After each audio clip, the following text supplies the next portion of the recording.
Greetings again, my fellow YouTubers. This is the Big D, and now it's time to review the second installment of the Marvel Cinematic Universe's third phase. My apologies on that. My mistake. Sorry. I hope y'all understand that I don't mean to keep giving you apologies and what have you. Okay? It just comes out of my mouth too quickly. Anyway, this time I'm going to be reviewing the second film in the third phase, and that is none other than the Sorcerer Supreme himself, Doctor Strange, from 2016. Now, this was a pretty darn good flick after I give that a thumbs up. I actually give any type of Marvel movie a thumbs up as long as it proves to be pretty good. And Doctor Strange was good.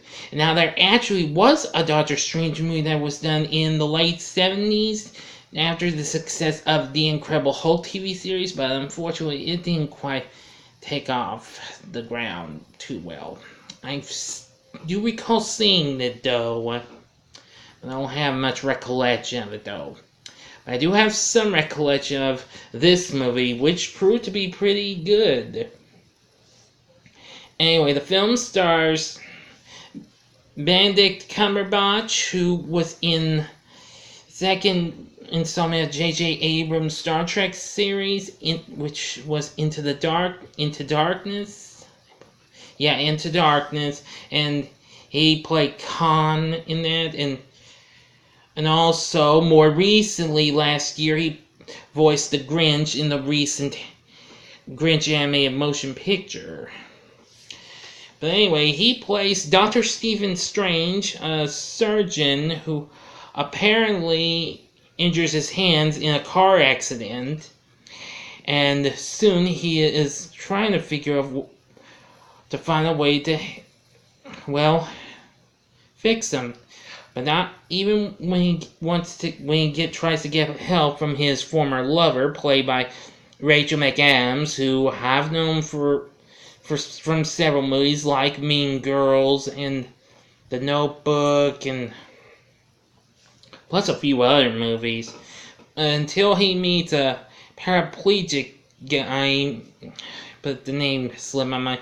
But I do know he is played by Benjamin Bratt, who was seen as a cast on some of the seasons of the original Law and Order, and he was in lots of other movies. I know one being Miss Congeniality with Sandra Bullock. And he takes them to this here sorcerer named Mordo, who is played by Academy Award nominee Chiwetel Ejiofor, who was actually nominated for his performance in the Academy Award-winning feature 12 Years a Slave. He was also in some other movies, but now, of course, in the comics, Mordo is actually Strange's well-known nemesis, and soon he introduces Strange to his teacher, the Ancient One, played by Tilda Swinton. Most of you all might know her as the White Witch from the first installment of the Chronicles of Narnia, The Lion, the Witch, and the Wardrobe. Good movie. But I have to say, she did a good job as this character, and so with the help of a few other sorcerers, including one named Wong, who was played by Benedict Wong, who most of y'all probably more recently saw him in the recent hit sci-fi series Deadly Class, based on the graphic novel of the same name. I got to see most of that show. It's got its ups and downs. Anyway, the way Doctor Strange's world is in this movie is incredible. I mean, it's like seeing that recent Leonardo DiCaprio movie, Inception, but with a bit more of magic with the Sorcerer Supreme. Doctor Strange pretty much did well at the box office.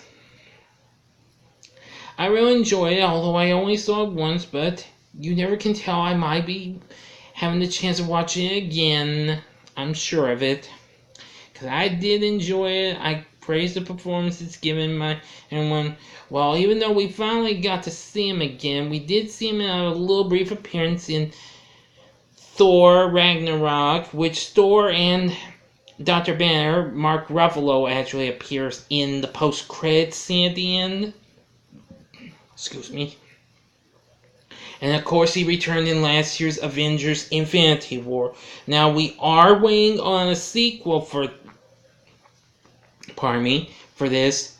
I think it might be sometime next year when we'll get a long-awaited Doctor Strange sequel. We don't know what it's going to be called, though, but I'm sure they'll have one sooner or later.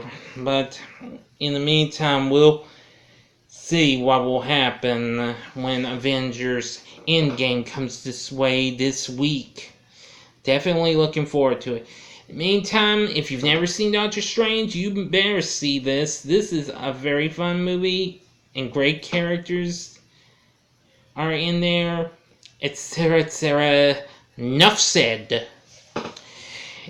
Now, if you got positives and negatives, please feel free to tell me. I'd love to know.